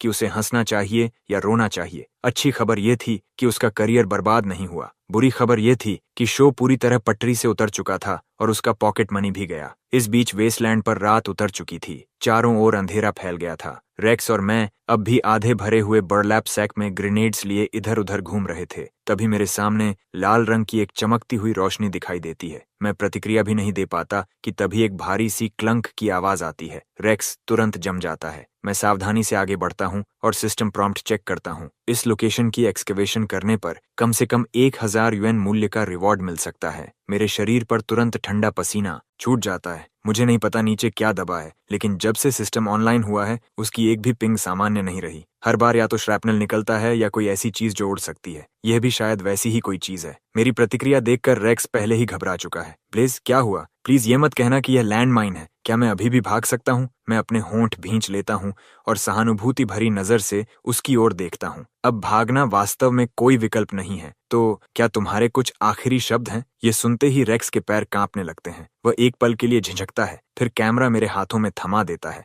और ऐसे विलाप करने लगता है जैसे जन्म से ही उसके साथ अन्याय हुआ हो। मुझे बचपन में कभी अच्छा खाना भी नहीं मिला। ब्लेज, क्या यहाँ डिलीवरी मंगवाई जा सकती है? मेरे लिए 2 LBS braced pig trotters order कर दो। हम घंटों से यहाँ हैं और मैंने डिनर तक नहीं किया। मैं एक कदम पीछे हटता हूँ। रेक्स की ओर हाथ हिलाते हुए धीरे से कहता हूँ, ठीक है, रोना बंद करो। वहाँ एक बड़ा पत्थर पड़ा है। मैं उसे खींच कर लाता हूँ और कुछ ट्राई करता हूँ। ये एक्सरसाइज जोन था, इसलिए हो सकता है ये सिर्फ प्रॉप हो। मैं अभी यह कह ही रहा होता हूँ कि अचानक रेक्स का फोन बज उठता है। मैं आगे बढ़कर फोन निकालता हूँ और देखता हूँ कैप्टन आयरन कॉल कर रहा है। ब्लेज, मेरी बात ध्यान से सुनो। रेक्स से कहो कि वह एक मांसपेशी तक न हिलाए। उसके पैर के नीचे जो लैंडमाइन है वह एक्सरसाइज का हिस्सा नहीं है। मैंने पुष्टि कर ली है। इस ड्रिल में किसी भी लैंड माइन का इस्तेमाल नहीं हुआ था। ये बहुत पुराने समय की बची हुई माइन होने की संभावना है। किसी भी चीज को मत छूना। हम बहुत करीब हैं, कुछ ही सेकंड में पहुंच रहे हैं। कैप्टन आयरन मशीन गन की तरह पूरी बात एक ही सांस में बोलता है और कॉल काट देता है। मैसेज साफ था, वहीं रुको और रेक्स को बिल्कुल स्थिर रखो।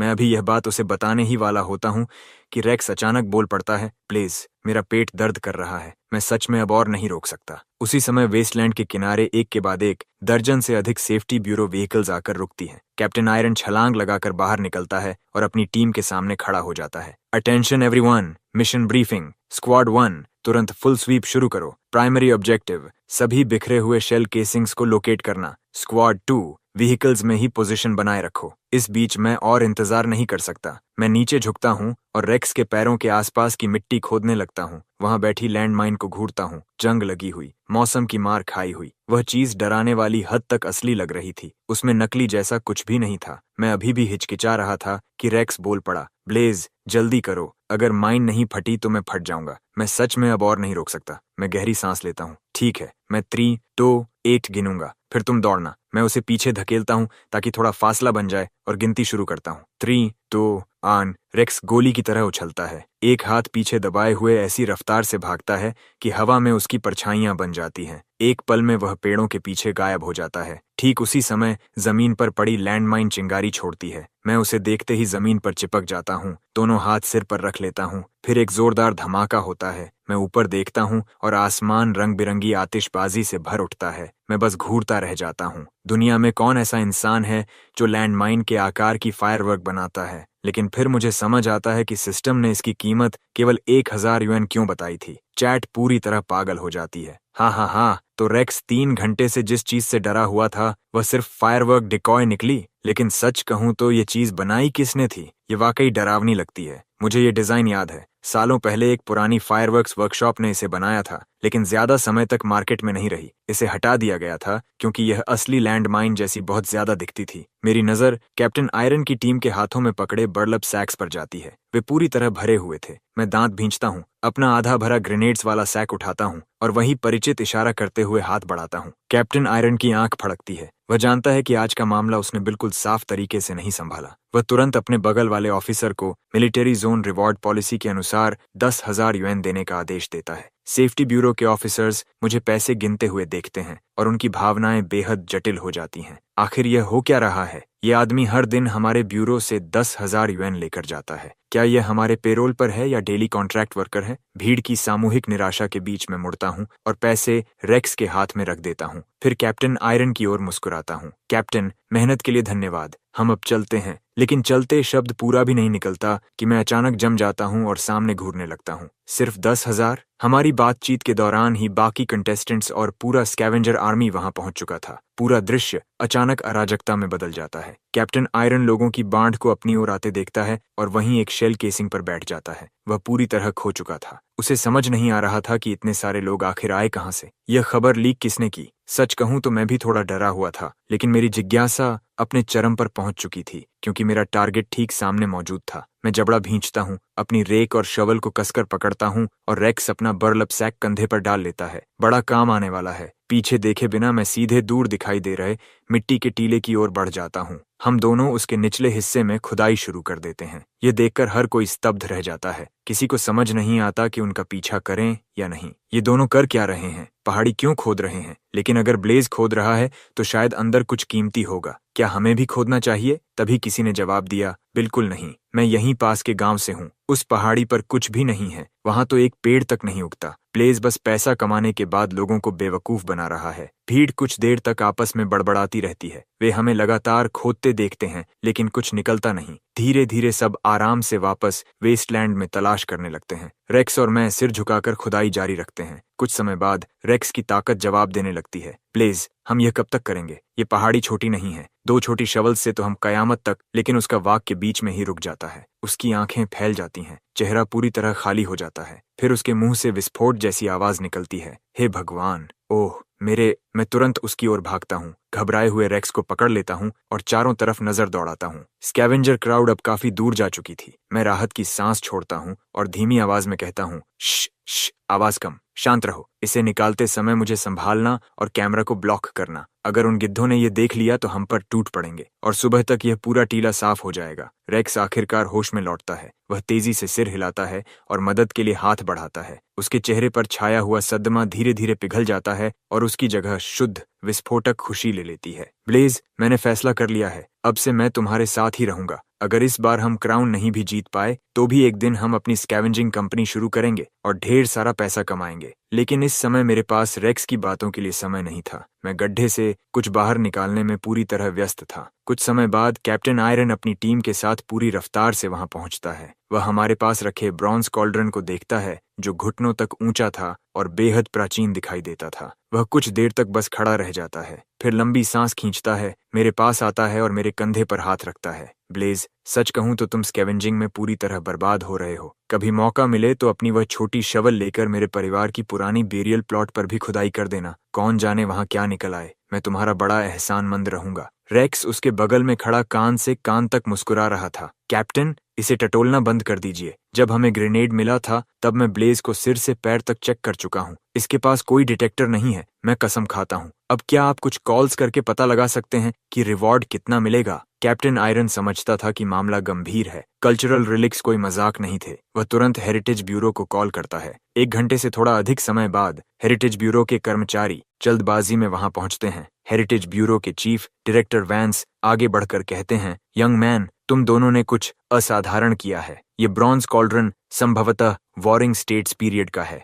इसकी कीमत का अनुमान लगाना भी मुश्किल है। मैं अभी रिपोर्ट फाइल कर रहा हूं ताकि तुम्हें रिवॉर्ड मिल सके, कम से कम 6 फिगर्स। ये सुनते ही रेक्स और मैं खुशी से लगभग पागल हो जाते हैं। लेकिन उससे भी महत्वपूर्ण बात यह थी कि ब्रॉन्ज कॉल्ड्रन निकल आने के बाद भी पूरे माउंट के ऊपर चमक रही लाल रोशनी जरा भी नहीं बदली थी। इसका मतलब साफ था, अंदर छिपी चीज सिर्फ ब्रॉन्ज कॉल्ड्रन तक सीमित नहीं थी। जब बाकी लोग कॉल्ड्रन को ले जाने में व्यस्त थे, मैं अपनी शवल उठाता हूँ और माउंट के पीछे की ओर चला जाता हूँ। यह देखकर सब लोग जम जाते हैं। हेरिटेज ब्यूरो के कर्मचारी आपस में बहस करने लगते हैं। क्या इसका दिमाग खराब हो गया है? ये पहले ही एक रेलिक निकाल चुका है। वह अपने आप में चमत्कार है। अब यह फिर खुदाई क्यों कर रहा है? बिल्कुल, ये कल्चरल रेलिक्स हैं, कोई जंगली सब्जियां नहीं कि हर जगह उग रही हों। लेकिन कैप्टन आयरन गहरी सोच में डूबा हुआ था। वह डायरेक्टर वैंस की ओर मुड़कर पूछता है, आपको नहीं लगता कि नीचे कोई एंशिएंट टूम्ब हो सकता है? डायरेक्टर वैंस तुरंत सिर हिलाता है, असंभव। हमारी डिटेक्शन टीम ने पूरे माउंट का सर्वे किया है, एक भी रीडिंग नहीं मिली। यहाँ कोई टूम्ब नहीं है।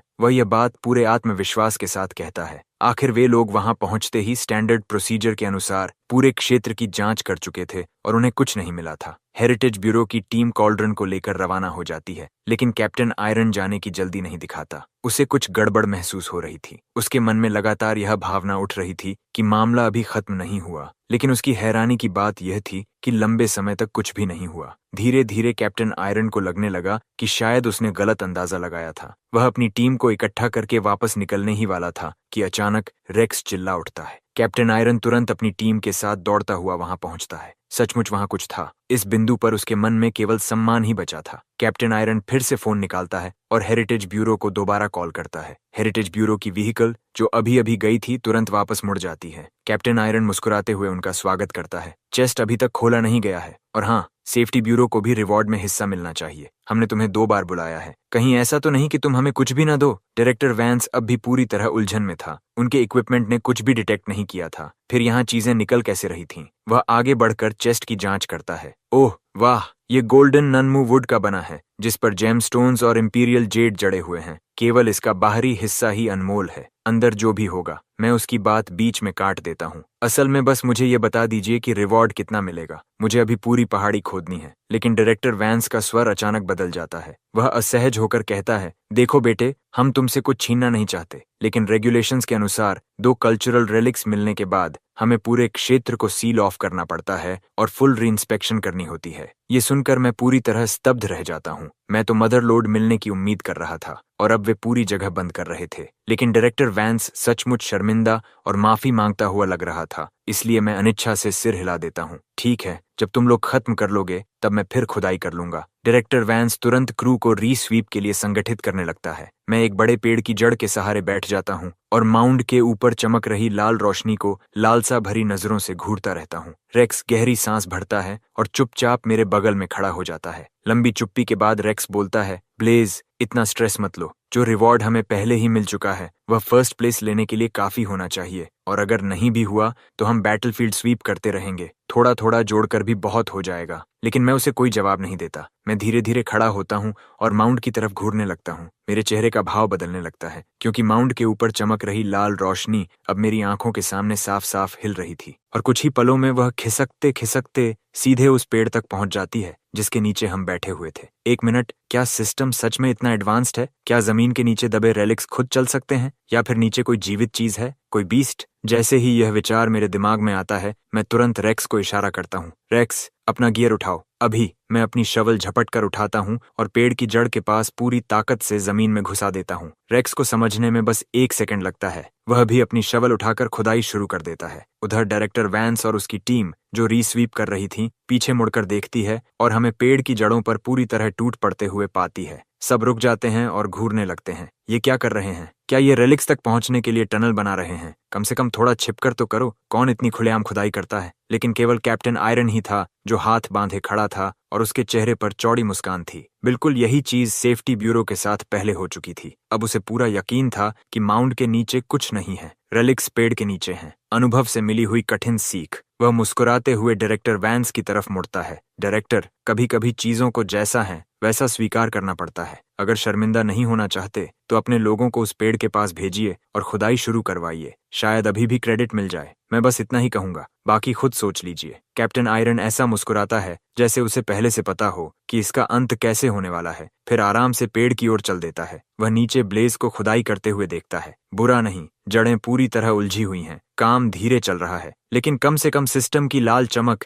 इसी जगह पर टिक गई है और तब से हिली तक नहीं। इसका मतलब नीचे कुछ न कुछ जरूर है। चैट में इस समय लोग पूरी तरह बेकाबू हो चुके थे। हे भगवान, यह अभी भी खोद रहा है। सच कहूं तो अब अगर कोई मुझसे कहे कि ब्लेज ने जमीन से कोई मिथिकल गोड बॉय निकाल लिया है तो मैं यकीन कर लूंगा। मैं सच में हिल चुका हूं। क्या इस आदमी के पास एक्सरे विजन है या कुछ? ये तो सीधा सुपरनैचुरल है। इसी समय कैप्टन आयरन मुझे खुदाई करते हुए देखकर संतुष्ट मुस्कान देता है। वह बेहद अच्छा महसूस कर रहा था। सेफ्टी ब्यूरो की बदकिस्मती का सिलसिला आखिरकार खत्म हो चुका था। अब हेरिटेज ब्यूरो की बारी थी परेशान होने की। लेकिन ठीक उसी क्षण अचानक एक जोरदार धमाका गूंजता है। जमीन धंस जाती है। एक बड़ा गड्ढा अचानक कहीं से खुल जाता है। कैप्टन आयरन वहीं जम जाता है। इमरजेंसी, सब लोग अभी यहाँ आओ। ऑफिसर्स दौड़ते हुए पहुंचते हैं। हेरिटेज ब्यूरो की टीम भी भाग कर आती है। डायरेक्टर वैंस मुश्किल से अपना उत्साह नियंत्रित कर पा रहा था। पिछले अनुभवों को देखते हुए माउंट से रेलिक्स निकलना और फिर पेड़ के नीचे गड्ढा खुल जाना, इसका मतलब क्या था? जवाब तो साफ था, यह टूम्ब रॉबर्स का टनल है।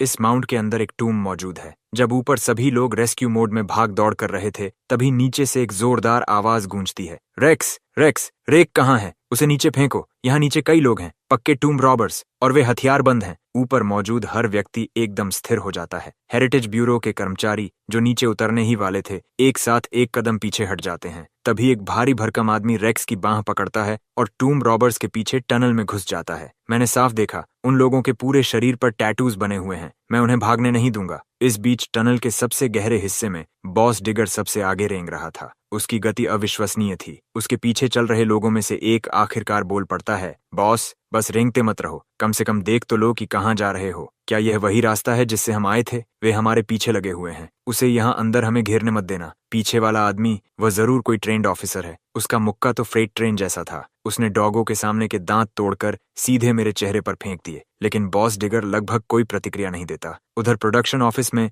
बुल अभी अभी कॉन्फ्रेंस रूम से बाहर निकला था। अगले ही पल क्लीनिंग लेडी अचानक उसके सामने आ जाती है। उसका चेहरा लाल था। वह झुककर उसके करीब आती है और तेज फुसफुसाहट में कहती है, डायरेक्टर, मैंने सुना है कि आप मुझे मिस कर रहे थे। बुल मुड़कर उसे देखता है। उसका चेहरा लाल था। वह थोड़ा नाराज दिख रही थी, लेकिन साथ ही साफ तौर पर खुश भी थी। बुल लगभग टूट ही जाता है। इस दुनिया को आखिर हो क्या गया है? मैं पागल हो गया हूँ या मेरे आसपास के सभी लोग अपना दिमाग खो चुके हैं? उधर रेक्स और मैं चलते चलते जुर्माने के लायक चीजें भी उठाते जा रहे थे। अच्छी खासी लूट मिल चुकी थी, लेकिन किसी तरह हमने टूम्ब रॉबर्स को खो दिया था। मैं झुककर टनल के डेड एंड को घूरता हूँ और सिर खुजलाता हूँ। वे गए कहाँ? क्या बला है ये? हमने उनका पूरा रास्ता फॉलो किया, डायरेक्शन भी सही थी, फिर वे अचानक गायब कैसे हो गए? मैं अभी यही समझने की कोशिश कर रहा था कि रेक्स अचानक बोल पड़ा, ब्लेज, इधर आकर देखो, यहाँ एक स्टोन स्लैब है और अंदर का काफी सामान पहले ही निकाला जा चुका है। रेक्स और मैं बचे हुए रेलिक्स अपने बर्लप सैक्स में भरने लगते हैं। मैं गुस्से में कहता हूँ, इन लोगों को इस जगह की बहुत ज्यादा जानकारी है। ये उनकी पहली बार की एंट्री नहीं है और हो सकता है इन्होंने वह स्क्रैप भी उठा लिया हो जो सही मायनों में हमारा था। ये बर्दाश्त नहीं किया जा सकता।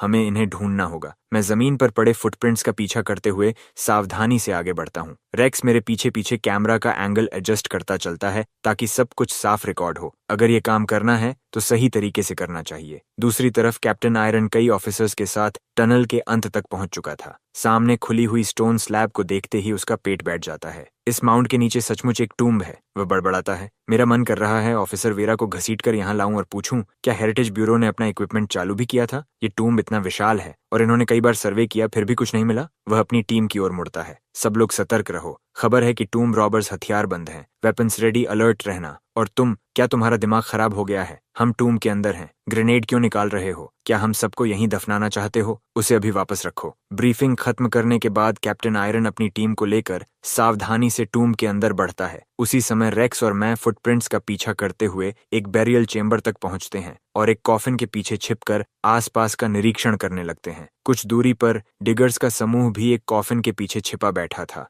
वे बराबर हमारी तरफ घबराकर देख रहे थे। बॉस, आपने जिस जगह का जिक्र किया था वह कहाँ है? जल्दी दिखाइए। वे दोनों पहले ही अंदर आ चुके हैं। अगर हमने अभी मूव नहीं किया तो खत्म हो जाएंगे। और ये दोनों खतरनाक हैं, खासकर वह बड़ा वाला। ऊपर से अभी भी हमारी रिकॉर्डिंग कर रहा है। लेकिन बॉस डिगर चेंबर को घूर रहा था। उसके चेहरे पर परेशानी साफ दिखाई दे रही थी। वह याद करने की कोशिश कर रहा था कि पिछली बार उसके दादा ने यहाँ मैकेनिज्म कैसे चलाया था। लेकिन तब वह सिर्फ एक छोटा बच्चा था और यादें धुंधली थीं। इस बार उसका प्लान सिर्फ कुछ सामान उठाने और वेस्टलैंड के रास्ते निकल जाने का था। उसने सपने में भी नहीं सोचा था कि सेफ्टी ब्यूरो पहुंच जाएगी और ये दोनों इतने जिद्दी निकलेंगे कि रेलिक्स की रक्षा करते हुए उनका पीछा भी करेंगे। इनके बर्लैप सैक्स पहले ही भरे हुए थे और फिर भी ये रुके नहीं थे। सेफ्टी ब्यूरो आखिर इतनी कुशल कब से हो गई? एक साथ रिकॉर्डिंग भी कर रहे हैं, आर्टिफैक्ट्स भी बचा रहे हैं और हमें यहाँ कॉर्नर भी कर दिया। बॉस डिगर कुछ समझ नहीं पा रहा था। उसका दिमाग पूरी तरह धुंधला हो चुका था। आखिर वह दांत भींचता है और दूर रखे एक लैंप स्टैंड की ओर इशारा करता है। वह लैंप स्टैंड दिख रहा है, शायद वही है। मुझे कोशिश करने दो। एक युवा डिगर तुरंत उठता है और चुपके चुपके लैंप स्टैंड की ओर बढ़ने लगता है। उसी क्षण बॉस डिगर देखता है कि रेक्स कुछ दूरी पर कैमरा उठा रहा है। ऐसा लगता है जैसे वह भी खड़ा होने वाला हो। बॉस घबरा जाता है। Cover fire! अगले ही पल कई डिगर्स अपनी छिपने की जगहों से बाहर कूद पड़ते हैं और रेक्स तथा मुझे चारों तरफ से घेर लेते हैं। वे अपने हथियार उठाते हैं और ट्रिगर दबाते हैं। फिर एक साथ पानी की धाराएं निकलती हैं। मैं वहीं खड़ा रह जाता हूँ, चेहरे पर सवालों का पहाड़ लिए। मैं अपने चेहरे से पानी पोंछता हूँ और पूरी तरह स्तब्ध रह जाता हूँ। वाह, बहुत हाईटेक। आखिर ये क्लाउन्स की टीम कहाँ से आई है? असली हथियार नहीं लाए, ठीक है, लेकिन वाटर गन्स लेकर आए हैं। क्या ये हमें शर्म से मारना चाहते हैं? समय जैसे थम जाता है। दोनों पक्ष एक दूसरे को देखते रहते हैं। माहौल इतना अजीब था कि कोई कुछ समझ नहीं पा रहा था। तभी बेरियल चेंबर के ऊपर खड़े पत्थर के स्तंभ अचानक झुकने लगते हैं। जिस युवा डिगर को स्विच घुमाने भेजा गया था वह चिल्ला उठता है, बॉस, आपने मुझसे क्या घुमा दिया? ये एग्जिट मैकेनिज्म नहीं है। ये चीज तो हमें सीधे स्वर्ग भेजने वाली है। बॉस डिगर स्तब्ध रह जाता है। वह ऊपर से गिरती मिट्टी को देखता है और उसका दिमाग पूरी तरह अराजकता में डूब जाता है। भागो, पहले कवर ढूंढो। उधर एक स्टोन प्लेटफॉर्म है, उसके नीचे जाओ। यह सुनते ही हर कोई चारों तरफ देखने लगता है। वाकई वहां कमर तक ऊंचा एक पत्थर का मंच था जिसके नीचे खाली जगह बनी हुई थी और उसमें कई लोग आराम से छिप सकते थे। हालात को देखते हुए छिपने के अलावा कोई विकल्प नहीं था। सभी डिगर्स जल्दी जल्दी उस पत्थर के मंच के नीचे घुस गए और सहज रूप से जितना हो सके पीछे सरक गए। जब सब अपनी अपनी जगह पर बैठ गए तो पत्थर की उस स्लैब के नीचे का माहौल बेहद अजीब होने लगा। एक सेकंड पहले तक दोनों पक्ष एक दूसरे का गला पकड़ने को तैयार थे और अगले ही पल सब पुराने दोस्तों की तरह एक साथ ठूंसे हुए बैठे थे। ऊपर देखो तो किसी का चेहरा दिखता था, नीचे देखो तो किसी और का। ऐसे में माहौल अजीब न हो तो और क्या हो। बस एक अच्छी बात थी कि यह कोई रहने की जगह नहीं बल्कि एक टूम था। नहीं तो इतने लोग मिलकर नीचे पूरा मैंशन भी बना सकते थे। वातावरण तनावपूर्ण और विचित्र था। मैंने सिर खुजलाया और सबसे पहले चुप्पी तोड़ी। देखो, गलत मत समझना, हम सेफ्टी ब्यूरो से नहीं हैं। हम तो बस स्कैवेंजर्स हैं। हाँ, बाहर ब्यूरो के बहुत सारे ऑफिसर्स हैं, इसलिए तुम्हारे लिए भागना शायद संभव नहीं है। हम तुम्हारे पीछे इसलिए आए क्योंकि हमें गवाह चाहिए। जो कुछ भी हमने उठाया है वह स्क्रैप है। तुम सबने यह देखा है ना? सभी डिगर्स एक साथ रेक्स की बर्लैप सैक की तरफ देखने लगे। वह पूरी तरह भरी हुई थी और उसके अंदर रखे एंशिएंट वेसल्स की टकराने की खनखनाहट हवा में गूंज रही थी। सबने कठिनाई से लार निगली। उन्हें चुप देखकर मुझे अधीरता होने लगी। देखो, जब ब्यूरो आएगा और पूछेगा कि तुम लोग क्या कर रहे थे तो कहना कि टूम रॉबरी कर रहे थे। अगर वे पूछें कि हम क्या कर रहे थे तो कहना कि हम स्कैवेंजिंग कर रहे थे। सीधी बात। और अगर पूछें कि हमारी बर्लैप सैक्स में रखा सामान कहाँ से आया तो कहना कि हमने खुद उठाया है। समझ गए? डिगर्स खाली निगाहों से मुझे देखते रहे और फिर सिर हिला दिया। उनमें से एक आदमी दर्द भरे चेहरे के साथ बोला, मेरे पास एक और आइडिया है। अगर हम कहें कि टूम गिरने वाली थी और तुम दोनों ने आगे बढ़कर रेलिक्स बचा लिए तो सेफ्टी ब्यूरो के पास कहने को कुछ नहीं होगा। शायद वे तुम्हारी तारीफ भी करें, लेकिन बदले में तुम्हें हमारी भी मदद करनी होगी। हम सब पहली बार पकड़े गए हैं, हमारे लिए भी थोड़ा अच्छा बोल देना। मेरी आंखें चमक उठीं। मैंने नहीं सोचा था कि कोई टूम रॉबर इतना दिमाग भी लगा सकता है। मैं बिना झिझक सिर हिलाकर बोला, डील। चिंता मत करो, ब्यूरो में मेरे कनेक्शंस हैं। मैं अंदर तुम्हारा पूरा ख्याल रखवाऊंगा। अच्छा खाना मिलेगा, ठीक ठाक व्यवहार होगा और अगर तुम्हारे पास कोई कीमती चीज है तो अभी दे दो। तलाशी में मिली तो अलग मुसीबत खड़ी हो जाएगी। सबने सिर हिलाया और अपनी अपनी रेलिक्स निकालकर मुझे देने लगे। मैंने बर्लैप सैक खोली और सब कुछ उसमें भरना शुरू कर दिया। ठीक उसी समय बाहर से एक आवाज सुनाई दी। मैं पूरी ताकत से चिल्लाया, कैप्टन, हम सब नीचे हैं, एक भी आदमी नहीं बचा। कई घंटे बाद बेरियल साइट की पूरी खुदाई हो चुकी थी और आखिरकार हम बाहर निकल आए। हेरिटेज ब्यूरो की टीम सीधे टूम के अंदर घुस गई, लेकिन पूरी तलाशी के बाद सबके जबड़े खुले के खुले रह गए। अंदर लगभग कुछ बचा ही नहीं था। बस कहीं कहीं वेसल्स की हल्की खनखनाहट गूंज रही थी। डायरेक्टर वैंस ने हार मानते हुए लंबी सांस छोड़ी। शुरुआती अनुमान के अनुसार सिर्फ रिवॉर्ड पेमेंट्स ही इस बार 8 मिलियन यूएन से कहीं ज्यादा पहुंच सकती हैं। उधर प्रोडक्शन बैक स्टेज में सभी लोग बिना एहसास किए अपनी सीटों से खड़े हो चुके थे। वे अपनी आंखें रगड़ रहे थे। शो पूरी तरह वायरल हो चुका था। लाइव व्यूअरशिप 30 मिलियन पार कर चुकी थी और सीधे ट्रेंडिंग नंबर 1 पर पहुंच गई थी। पूरा हॉल खुशी के नारों से गूंज उठा। हम सफल हो गए, हम सच में सफल हो गए। पूरी प्रोडक्शन टीम जश्न की लहर में बह गई। बुल ने आखिरकार राहत की सांस ली। जब टूम पहले ढही थी तब उसे पूरा यकीन हो गया था कि कोई न कोई मर जाएगा, लेकिन सब सुरक्षित थे। व्यूअरशिप नंबर्स आसमान छू रहे थे। अब तनाव लेने की क्या जरूरत थी? तो क्या हुआ अगर शो स्क्रिप्ट से बाहर चला गया? उसने मेज पर जोर से हाथ मारा और सबको शांत होने का इशारा किया। सबसे पहले सभी को बधाई। शो बहुत बड़ी हिट बन चुकी है। सबकी सैलरी डबल, बोनस भी डबल। लेकिन इस सीजन में कुल 100 कंटेस्टेंट्स थे और उनमें से 99% ने मुझे कॉल करके ड्रॉप आउट करने की रिक्वेस्ट की है। मैंने हर एक रिक्वेस्ट मंजूर कर ली है। इसलिए लाइव सर्वाइवल शो का यह सीजन आधिकारिक रूप से यहीं समाप्त होता है।